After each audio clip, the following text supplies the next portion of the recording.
दादी माँ की गोदी में हंसी है, अब मम्मा के गोदी में। सुबह उठते ही सबसे पहले प्रज्ञा चली जाती है अपनी दादी माँ के पास, और जब तक वो दादी माँ के पास खेलती है तब तक उनके लिए हम इधर सेब बॉईल कर देते हैं। और जब सेब में थोड़ा सा पानी बचता है तब गैस को ऑफ़ करके और उसको ठंडा होने के लिए रख देते हैं। और इधर हम छोला बनने के लिए भी रख दिए थे। फिर मेरी बेटी रोने लग गई सोने के लिए, तो उसको थोड़ा सा तेल का मालिश कर, क्योंकि उसको सर्दी बहुत ज़्यादा हो गया है, सर्दी खांसी, तो लहसुन वाला तेल उसके कलेजा ये सब में लगाकर सोने के लिए छोड़ दिए। वो सो गई। तब तक हम किचन में आ गए थे, और जब तक हम कोई काम करने का सोचे तब तक फिर से ये जग जाती है, हंसी लग गई है। और वो अपनी दादी माँ के पास आ गई। कहाँ से? फिर हम काम ये सब ख़त्म कर लेने के बाद थोड़ा सा मूंग, किशमिश और 2 केला खा लेते हैं, क्योंकि सुबह में कुछ हम खा लेते हैं, उसके बाद हमको दोपहर का खाना खाने का मन नहीं करता है, इसलिए हम थोड़ा सा वही सब खा लेते हैं। और यहाँ पे प्रज्ञा उठ चुकी थी, तो सोचे उनको सेब का प्यूरी खिला देते हैं, और वो खाने में बहुत नखरा करती है। खिला देने के बाद उनको अपने दादी के पास छोड़ दिए थे। उसके बाद हम नहा धुल कर आ गए पूजा करने के लिए। और जब हम पूजा करते हैं तो मेरी बेटी यहीं पे बैठकर वो देखती रहती है और हंसती है।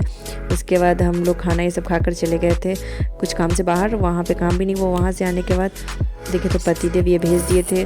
सुबह में कुछ खाने का मन नहीं होता है और कुछ खा लेते तो उसका दोपहर का खाना नहीं खा पाते हैं, तो इसलिए वो बोले कुछ नाश्ता कर लीजिएगा।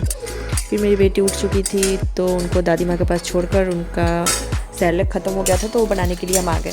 तो यहाँ पे पहले काजू और बादाम को लेकर थोड़ा सा रोस्ट किए, फिर मखाने को लेकर भूने, और मखाना जब ऐसा हो अपने आप से टूटने लग जाता है तो उसको निकाल लेते हैं। फिर यहाँ पे पोहा को भी थोड़ा सा रोस्ट करेंगे, पोहा या चूड़ा जो भी बोलते हैं, हम लोग इसको चूड़ा बोलते हैं, कोलकाता में इसे पोहा बोलते हैं। उसके बाद उसको मिक्सर में रख कर पीस लेते हैं और एक छलनी से चाल लेते हैं, क्योंकि कुछ मोटा रह जाएगा तो बच्चे के कंठ में फंस सकता है।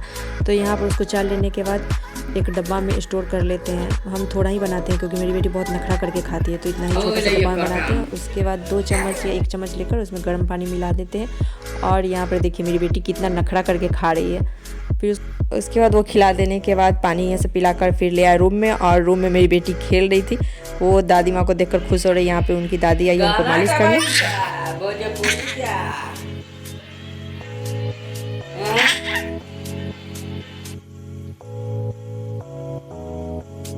मालिश हो जाने के बाद हम दोनों आ गए सोने। तो आज का ब्लॉग यहीं पे एंड करते हैं। अगर अच्छा लगा हो तो लाइक सब्सक्राइब जरूर कीजिएगा। फिर मिलते हैं नेक्स्ट ब्लॉग में। बाय।